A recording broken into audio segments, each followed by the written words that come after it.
Oke, selamat malam Selamat malam, Abel. Bu. Oke, posisikan dirimu dengan nyaman ya Abel. Sebelumnya Ibu izin bertanya, karena Abel sendiri yang menghubungi Ibu untuk melakukan konseling ini, bagaimana Abel? Kamu apakah sudah benar-benar siap? Siap, Bu. Oke, terima kasih ya Abel karena sudah datang untuk menemui Ibu hari ini. Oh iya, sebelum kemari, apakah tadi ada kegiatan? Ada, Bu. Saya tadi kelas sekolah seperti biasa. Oke, baik kita mulai ya Abel. Bagaimana? Apakah ada yang kamu rasakan? Ada, Bu. Akhir-akhir ini tuh saya merasa sedih dan cemas. Oh ya, jadi Abel merasa sedih dan cemas. Ibu mengerti. Jadi kamu sedih dan cemas itu karena ada beban ya? Iya, benar, Bu. Oke, kita akan coba bahas hari ini ya Abel. Ya. Sebelum mulai, Ibu ingin menjelaskan bahwa konseling ini bersifat rahasia. Waktunya sekitar 30-40 menit. Nah, di dalam konseling ini ada yang namanya asas kerahasiaan. Jadi tujuannya itu kita konseling hari ini adalah membantu kamu untuk menemukan jalan keluar dari masalah ini. Bagaimana? Kamu siap? Siap, Bu. Oke. Baik. Bisakah Abel ceritakan apa yang membuat kamu tuh merasa cemas dan sedih akhir-akhir ini? Semua, Bu. Overthinking. Saya tuh sering overthinking parah sekali. Rasanya saya harus menjadi orang yang sempurna, harus apa-apa bisa. Padahal kan batas kemampuan manusia itu tidak harus sempurna gitu ya, Bu ya. Tuh. Lalu ada lagi? Apa ya, Bu ya? Saya tuh bingung sebenarnya sama mata pelajaran khususnya di akuntansi. Tuh. Kenapa kok bisa bingung? Apa ya, Bu ya? Saya sering terlambat masuk, terus kelasnya kan juga susah ya, Bu, kalau akuntansi itu kayak saya tuh nggak bisa menemukan passion saya di situ. Oke. Jadi kamu merasa kacau dan overthinking berlebih karena kamu terlambat masuk kelas akuntansi ya? Iya, sering itu, Bu. Lalu tuntutan akademik di rumah bagaimana? Kalau tuntutan akademik di rumah itu sangat tinggi, Bu. Saya tuh kadang bingung sama keluarga tuh. Keluarga tuh harus mengharuskan saya itu juara kelas, apa ya, Bu, kayak ranking gitu loh, Bu. Ranking 1, 2, pokoknya parah lah gitu. Terus nggak sukanya lagi tuh saya sering dibanding-bandingkan sama saudara-saudara saya gitu, Bu. Jadi kita punya beberapa hal yang membuat kamu merasa kacau. Tuntutan prestasi tinggi, perbandingan dengan kakak-kakak, dan keterlambatan di kelas akuntansi. Iya. Ketika hal-hal itu terjadi, apa yang kamu rasakan, Abel? Yang saya rasakan apa ya, Bu ya, tetap bingung, Bu. Bingung, sedih, pusing, gimana sih caranya apa ya, mencari jalan keluarnya. Terus akhirnya saya cuma bisa diem karena nggak tahu harus gimana. Ini habis Lalu apa yang kamu rasakan? saya tuh merasa cemas berlebihan, Bu. Terus sering capek, jadi sulit untuk tidur, sulit untuk konsentrasi gitu sih. Saya juga ini, Bu, sering melamun kalau di kelas karena beban pikirannya terlalu banyak. Oke. Apakah kamu merasa sedih dengan tuntutan tersebut? Mana boleh saya sedih, Bu. Saya aja nggak lemah, apalagi manja. Nggak ada prinsip kayak gitu seumur hidup saya. Saya tuh harus menjadi anak yang selalu kuat. Oke. Bagaimana perasaanmu ketika memikirkan itu? Saya cemas, tentu pasti Beban pikiran itu juga sering mutar di kepala saya merasa tidak berguna, saya jadi malas belajar, saya juga sering menarik diri dari teman-teman, tidak mau bergaul. Saya juga ini pinter nutupin Bu, meskipun saya kelihatannya lagi sedih, murung, cemas dan lain sebagainya, itu saya nggak pernah memperlihatkan ke teman, apalagi keluarga juga gitu, jarang Bu. Jadi keyakinan itu membuat kamu tuh merasa tidak berharga, sedih, cemas, dan akhirnya menarik diri gitu ya. Iya Bu. Abel, tadi kamu bilang kamu merasa sudah tidak sanggup. Tapi di sisi lain, kamu juga bilang, mana boleh saya menunjukkan kesedihan? Saya nggak lemah, saya harus selalu kuat. Mengapa kamu berpikir kamu tidak boleh menunjukkan kesedihan itu? Karena kalau saya sedih berarti saya lemah dong Bu. Terus saya nggak mau jadi anak yang manja gitu. Saya harus menunjukkan bahwa saya tuh bisa, saya tuh mandiri gitu loh Bu. Nggak mungkin kan seorang Abel dipandang anak manja gitu. Jadi keyakinan Abel, saya harus selalu kuat. Iya. Dan tidak boleh menunjukkan kelemahan atau kesedihan. Apakah ada keyakinan lain, Abel? Keyakinan Abel sendiri harus selalu kuat dan tidak boleh menunjukkan kelemahan atau kesedihan gitu. Oke, jadi di sini Ibu menyimpulkan bahwa ada 3 keyakinan ya, Abel. Yang pertama, harus selalu kuat dan tidak boleh lemah. Ya, Nilai diukur dari prestasi dan harus menghadapi semuanya sendiri. benar Bu. Oke. Lalu gimana Abel? Adakah perasaan yang kamu alami? Perasaan apa ini Bu, dalam hal apa? Apakah ada orang yang membantu kamu?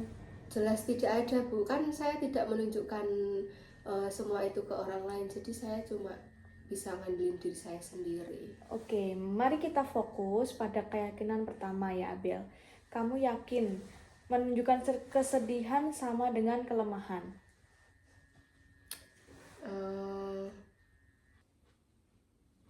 Iya Bu, itu prinsip saya seumur hidup saya. Oke, itu yang membuatmu terus memendam perasaanmu dan makin lelah bukan? Karena kamu harus kuat, kamu malah semakin tertekan dengan prinsipmu itu. Iya, benar Bu. Saya merasa semakin ke sana semakin tercekik gitu. Oke, kalau ibu ajak berpikir, apakah benar bahwa kalau kamu menunjukkan sedih atau kesedihan, ketika itu juga kamu menjadi orang yang lemah? Saya nggak tahu Bu, tapi saya takut jika itu benar. Coba pikirkan temanmu. Jika ada teman Abel yang menangis karena nilai ujiannya tuh jelek, padahal dia sudah belajar keras, apakah kamu akan langsung memikirkan bahwa teman Abel itu menjadi lemah? Tidak juga sih Bu. Lalu, adakah bukti bahwa menangis itu menentukan kelemahanmu?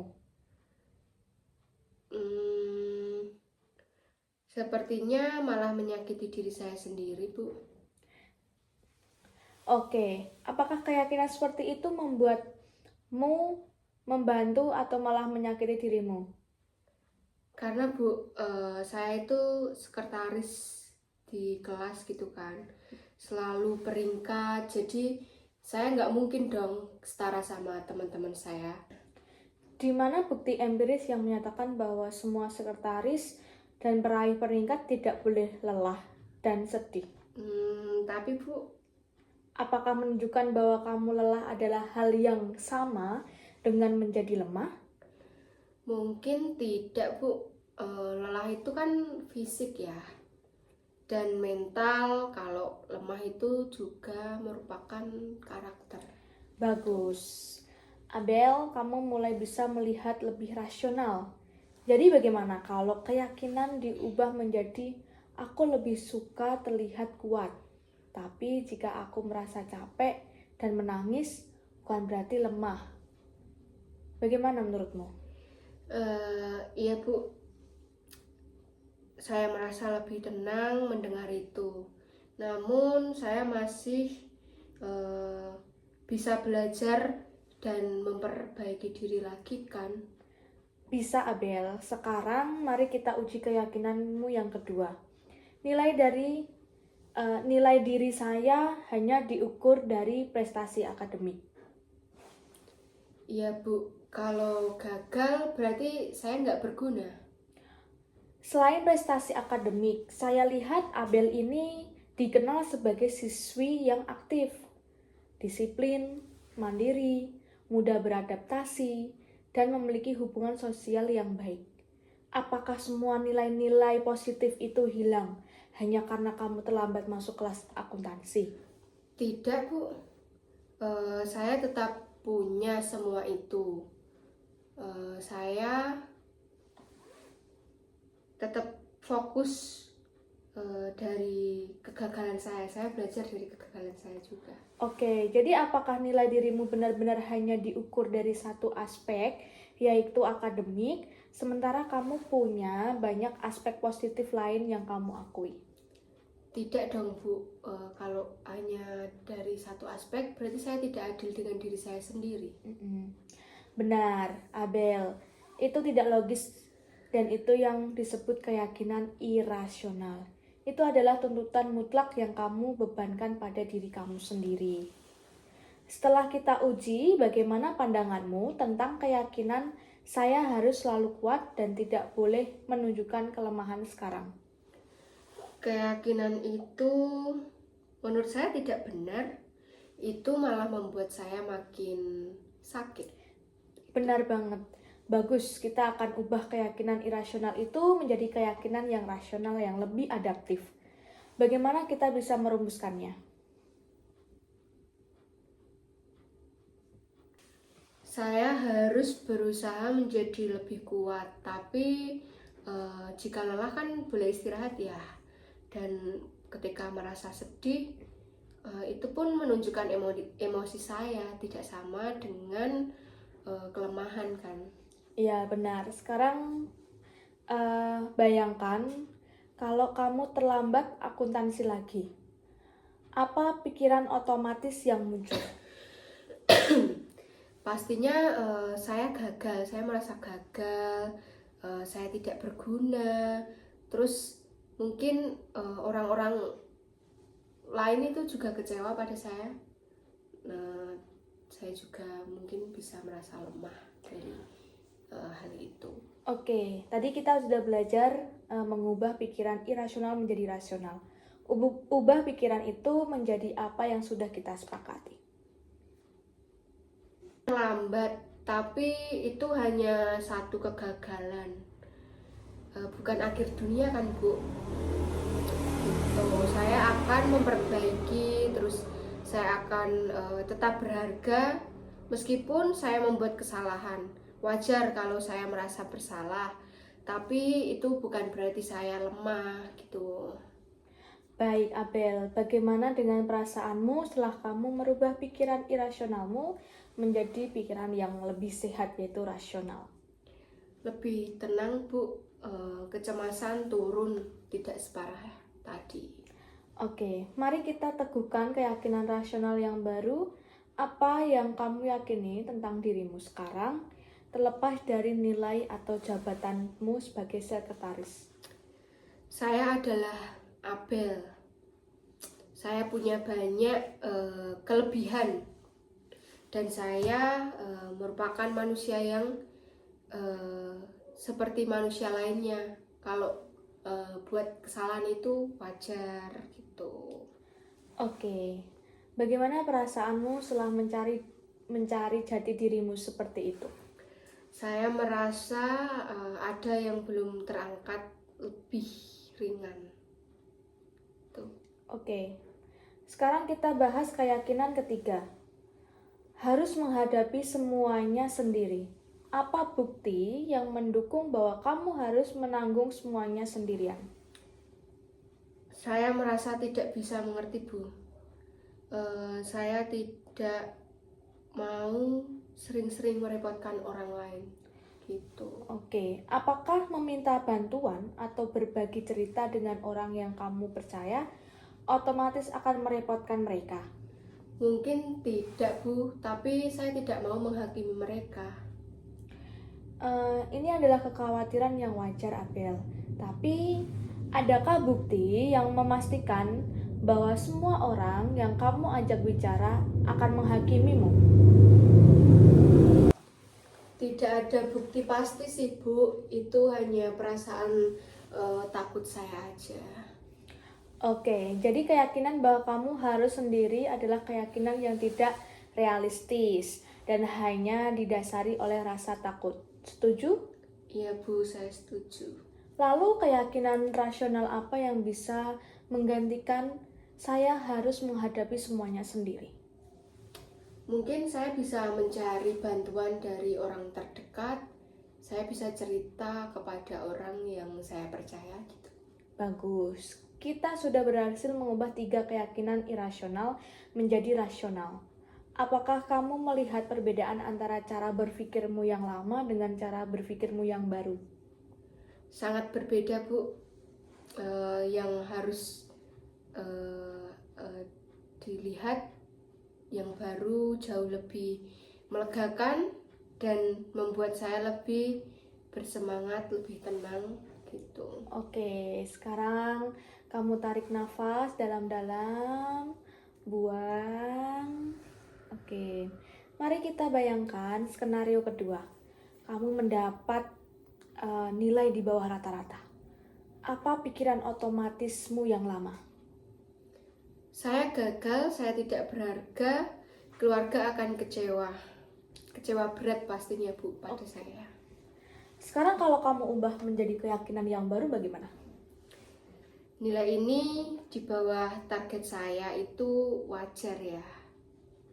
Tapi saya akan berusaha lebih keras lagi untuk mendapat nilai yang di atas standar sesuai dengan prinsip saya tadi ya, Bu. Biar kan saya juga termasuk orang yang terpandang kan tadi. Jadi harga diri saya itu ada gitu. Bagaimana dampaknya pada emosi dan perilakumu?